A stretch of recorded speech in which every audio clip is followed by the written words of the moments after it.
సీతారామపురం గ్రామంలోని శివాలయంలో కార్తీక మాసం ముగియడంతో పావులి పాడ్యమి, పౌలి స్వర్ణముని జరుపుకున్నారు. శివాలయంలోని కోనేటిలో భక్తులు పౌలి సర్గం నోమును కార్తీక మాసం ఆఖరి రోజు అనగా అమావాస్య రోజు పౌలని స్వర్గానికి పంపిస్తారు. తులారాశి ఉన్నప్పుడు లేచి నెల రోజులు చేసినటువంటి స్నానం అరటి దొప్పలతో ఒత్తిని వెలిగించి చెరువులో గాని కోనేటిలో గాని దీపాలను వదులుతారు. భక్తులు ఈ రోజు తెల్లవారుజామునే కోనేటిలో దీపాలు ఆవుతూ హరహర శంభో శంకర నినాదాలతో అభిషేకాలతో శివనామ స్మరణతో ఆలయమంతా భక్తులతో నిండింది. శివాలయం పూజారి మీడియాతో మాట్లాడుతూ ఇలాంటి కార్యక్రమాలు జరగడంతో ప్రజలకి సనాతన ధర్మంపై ఎక్కువ మక్కువ పెరుగుతుందని చెప్పారు.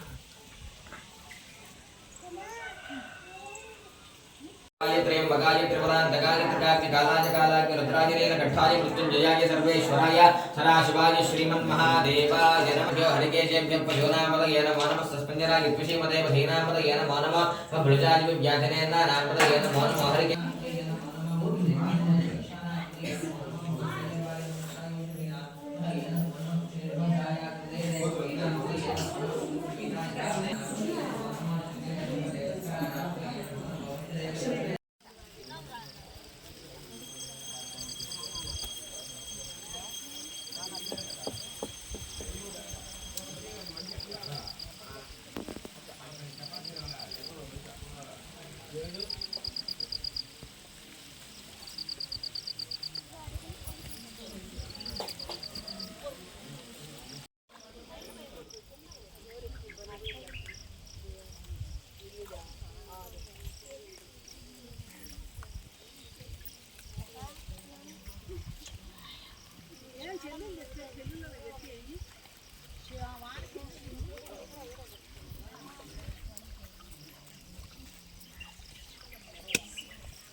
ఈ నెలంతా కార్తీక మాసం చేసాము. ఈ రోజు పోలి పాడ్యమి జరుపుకున్నాము, దీపాలు వదులుతున్నాము.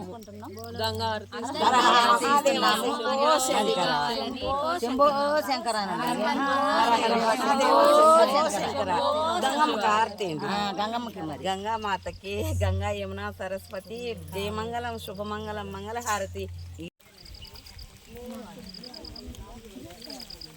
అదంతా జారుతుంది కాలు మీద.